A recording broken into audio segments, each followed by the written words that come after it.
بسم اللہ الرحمن الرحیم عن ابی ہریرہ رضی اللہ عنہ ان رسول اللہ صلی اللہ علیہ وسلم قال کل عمل ابن آدم لہ الا الصیام فإنه لی وأنا أجزی بہ والصیام جنة فلا يرفث ولا يجهل فإن امرؤ قاتله أو شاتمه فليقل إني صائم مرتين والذي نفسي بيده لخلوف فم الصائم أطيب عند الله من ريح المسك يترك طعامه وشرابه وشهوته من أجلي الصيام لي وأنا أجزي به والحسنات بعشر أمثالها أو كما قال عليه الصلاة والسلام۔ معزز و مکرم خواتین و حضرات، سامعین و سامعات، سیدنا ابو ہریرہ رضی اللہ تعالی عنہ راوی ہیں کہ رسول اللہ صلی اللہ علیہ وآلہ وسلم نے ارشاد فرمایا کہ الصیام جنۃ،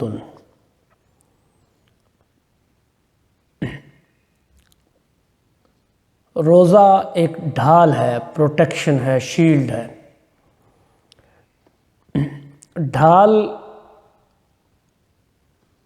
اور جنہ عربی میں اور انگلش میں شیلڈ اس چیز کو کہتے ہیں کہ جس سے بندہ اپنا مقابل یعنی اپنے مقابل قوت سے اپنا دفاع کرتا ہے، دفاع کرنے والی چیز۔ پرانے زمانے میں تیر و تلوار کی جنگیں ہوتی تھیں تو لوہے کی ایک ڈھال ہاتھ میں ہوتی تھی ہر وارئر کے، ہر سپاہی کے، اور وہ اس سے اپنا بچاؤ کرتا تھا۔ آنے والا تیر اس پہ روک لیا، تلوار کا وار اس پہ روک لیا۔ تو جس طرح جسمانی مقابلوں میں اپنے آپ کو محفوظ کرنے کے لیے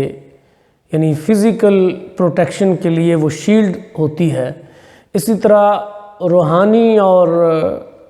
یعنی اسپرچولی جو پروٹیکٹ چیز کو کرتی ہے اور اسپرچول پروٹیکشن کے لیے وہ روزہ ہے۔ یعنی جس طرح ہر آنے والے تیر و تلوار کو آپ یا کسی بھی طرح کی گولی یا کوئی بھی اس کو آپ اپنی ڈھال پہ روکتے ہیں اور اپنے جسم کو محفوظ کرتے ہیں، گویا روح کا تحفظ روزے میں ہے۔ شیطان حملہ کرے، کوئی انسان حملہ کرے جو غیر اخلاقی ہو، کوئی کسی بھی طرح کا کوئی حملہ ہو، داخلی اور خارجی، انسان کا اپنا نفس اس کے اوپر حملہ آور ہو، تو گناہ کے مقابلے میں روزے کو ڈھال کے طور پر پیش کیا جائے کہ حضور میرا تو روزہ ہے،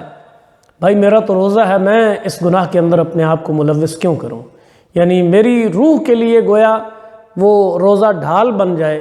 اور ہر گناہ آئے اور اس ڈھال سے ٹکرا کر واپس چلا جائے۔ گناہ کی جتنی قسمیں ہیں، شیطان اور شرور کی جتنی قسمیں ہیں، وہ سب اپنا ایڑی چوٹی کا زور لگا لے، لیکن روزے کی شیلڈ اور روزے کی ڈھال میرے سامنے کھڑی ہو جائے اور میری روح کو گدلا نہ ہونے دے۔ یہ مفہوم ہے الصیام جنۃ، کہ کارزار حیات میں، روزمرہ کی زندگی میں برائیوں سے اور گناہوں سے بچانے والی ڈھال۔ فرمایا کہ فلا یرفث ولا یجہل، اور دوسری روایت میں ولا یسخب، کہ یہ ڈھال ہے تو ظاہر ہے اس ڈھال کی موجودگی میں پھر کوئی رفث، کوئی گندگی اور فسق و فجور والا کام نہ کرے، گندگی، بے حیائی اور فحاشی والا کام نہ کرے، اور ولا یجہل نہیں کوئی جہالت پر مبنی کوئی کام کرے۔ اس کا مطلب ہے کہ رفث و جہل کی نوعیت کی جتنی چیزیں ہیں انہیں روزے کی ڈھال کے سامنے کھڑا ہو کر اپنے آپ کو بچا لے۔ اور اگر خارجی دنیا میں کوئی شخص قتال پر آمادہ ہو جائے، کوئی گالم گلوچ پہ اتر آئے، تو اسے بھی اتنا ہی کہے کہ انی صائم، بھئی میں روزے دار ہوں۔ یعنی یہ اس کی شان ہونی چاہیے اور اس شان کو جھلکنا چاہیے اس کے کردار سے، اس کی سیرت سے اور اس کے زبان سے، اس کے الفاظ بھی یہی ہوں اور اس کی روح بھی اندر سے یہی ہو کہ بھئی میں تو روزہ دار ہوں۔ مجھے نہ یہ زیب دیتا ہے کہ میں گالی کا جواب گالی سے دوں، مجھے یہ بھی زیب نہیں دیتا کہ میں کسی کے ساتھ مقاتلے پہ اور لڑائی جھگڑے پہ اور دنگے فساد پہ اتر آؤں۔ اور پھر حضور علیہ السلام نے فرمایا کہ اس ذات کی قسم کہ جس کے قبضہ قدرت میں میری جان ہے، اللہ کو روزے دار کی منہ کی جو بساند ہے وہ ریح المسک یعنی مشک کی خوشبو سے بھی زیادہ عمدہ اور طیب لگتی ہے اور زیادہ پسند ہے۔ اطیب عند اللہ، زیادہ طیب اور زیادہ عمدہ ہے ریح المسک سے، یعنی مشک کی خوشبو سے۔ ظاہر ہے مسک بہت اعلیٰ درجے کی خوشبو ہے، اور روایات میں آتا ہے کہ جنت کی مٹی جو ہے وہ مشک کی ہے، اور جنت کی نہریں جو ہیں اس کی تہہ میں مشک و عنبر جو ہے وہ اس کے گویا وہ بچھی ہوئی ہیں۔ اس طرح کی شاندار چیز، اعلیٰ درجے کی خوشبو، اور وہ بھی جنت کی، اس سے مثال دیتے ہوئے رسول اکرم صلی اللہ علیہ وسلم فرما رہے ہیں کہ بظاہر وہ بندہ اس کے معدے کے خالی ہونے کی وجہ سے اس کے منہ سے ہلکی سی ایک بسان سی آ رہی ہوتی ہے، لیکن اللہ کو یہ بڑی محبوب ہے۔ ظاہر ہے ہم انسان باہمی طور پر جب ملتے ہیں تو اپنے ناک پہ ہاتھ رکھ لیتے ہیں، اس بو کو برداشت نہیں کر سکتے، لیکن اللہ کو وہ بڑی محبوب ہے، اور وہ اس وجہ سے ہے کہ یترک طعامہ و شرابہ و شہوتہ من اجلی۔ اللہ کہتا ہے کہ اس نے میری وجہ سے یہ طعام و شراب، یہ کھانا پینا، یہ اکل و شرب، اور یہ شہوت اور اپنے جسمانی اور جنسی تقاضے، ان سب کو پس پشت ڈالا اور میری ذات کو مد نظر رکھا، اس لیے اس کی یہ بات مجھے پسند ہے۔ اور یہ بھی فرمایا کہ الصیام لی، روزہ میرے لیے ہے، وَأَنَا أَجْزِي بِهِ، میں ہی اسے اس کا اجر اور اس کی جزا دوں گا۔ اس لیے روزہ اس لیے اللہ کے لیے ہے کہ یہ بندے اور خدا کے درمیان ہوتا ہے، اور دنیا کو دکھانے کے لیے کوئی شخص بے شک کہتا پھرے کہ میں روزے سے ہوں، لیکن حقیقت صوم کے اندر اس ریاکاری کی گنجائش نہیں ہے، کیونکہ خدا کو وہ دھوکہ نہیں دے سکتا۔ خدا کے ساتھ اس کا معاملہ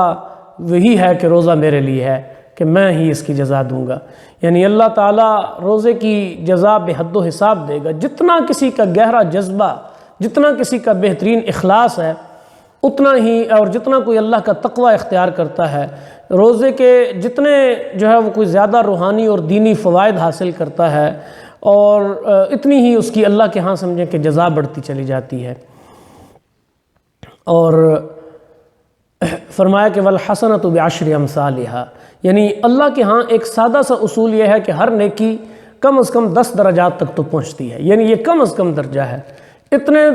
درجے تو اسے لازماً عطا ہوتے ہیں، لیکن اس سے کہیں بڑھ کر اجر، واللہ یضاعف لمن یشاء، یہ اللہ کا اپنا معاملہ ہے، اس کے ہاتھ میں ہے، وہ خزانوں کا مالک ہے، دینے پہ آئے تو ساری کائنات سے نواز دے۔